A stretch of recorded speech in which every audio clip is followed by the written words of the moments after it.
Eu tinha 16 anos e nos conhecemos no Facebook. Ele estudou em uma escola próxima e decidimos nos encontrar para ver um filme. Nos divertimos muito e acabamos por namorar. A primeira vez que ele foi à casa de meus pais, ele tinha um monitor de tornozelo para prisão domiciliar e não disse a ninguém por quê. E como ele era menor, não pudemos descobrir. Meus pais, obviamente, não nos permitiam sair. Então, saímos escondidos de casa, passamos pela cidade e indo em direção à casa dele. Eu era rebelde e ingênuo.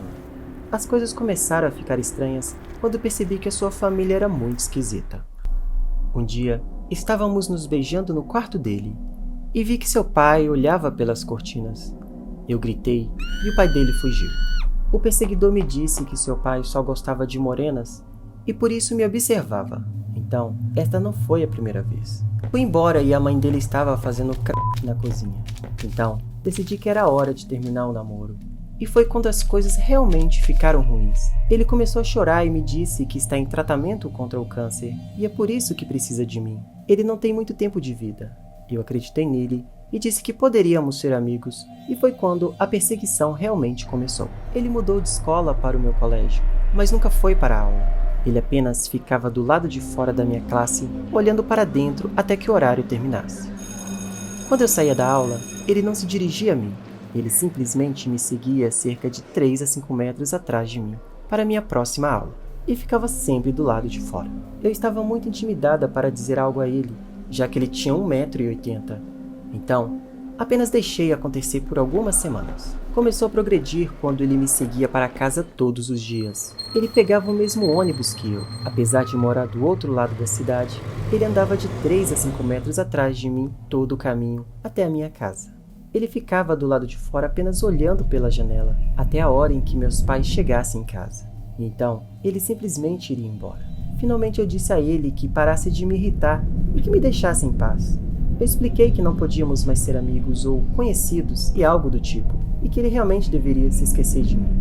No entanto, isso agravou ainda mais as coisas. Comecei a receber cerca de 150 ligações por noite. Metade delas eram de gritos e ameaças de morte e métodos detalhados do que ele queria fazer comigo.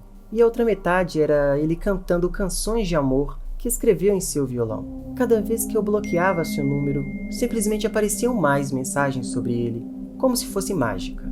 Acordei um dia para ver que, durante a noite, ele havia me deixado um desses cantantes bonecos de neve na minha varanda.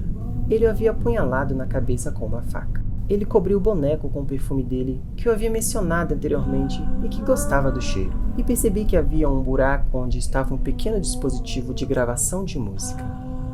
Quando pressionei a mão, não era um boneco de neve real. E a música era sua voz que cantava assustadoramente, na qual dizia: "Eu vou ter você para sempre. Eu nunca vou deixar você ir." Eu terminei neste ponto e disse aos meus pais que contataram a escola. Eles o suspenderam, mas ele ainda me esperava no meu ponto de ônibus todos os dias e ficava caminhando até a minha casa comigo. Um dia, ele correu para mim como se fosse me enfrentar. Quando fiquei tensa, ele parou e me abraçou. Não foi um abraço normal, era como se ele estivesse tentando me esmagar, e ele acabou quebrando uma das minhas costelas. Eu chorei e ele começou a chorar também antes de sair correndo, e ele me deixou uma mensagem de voz se desculpando em uma música. Essa noite é a noite que eu nunca esquecerei, e meu pai pegou a sua arma. Acordei uma noite sem motivo. Eu estava totalmente acordada. Precisei ir à cozinha para pegar um copo d'água e relaxar. E no reflexo da minha geladeira, vi um movimento no quintal.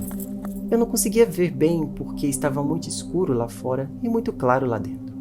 Então, em silêncio fui até a porta de vidro dos fundos para ver melhor. Quando cheguei mais perto, encontrei a silhueta de um homem de 1,80 m, parado do lado de fora da minha porta. O perseguidor estava no meu quintal, próximo do meu quarto às 3 da manhã.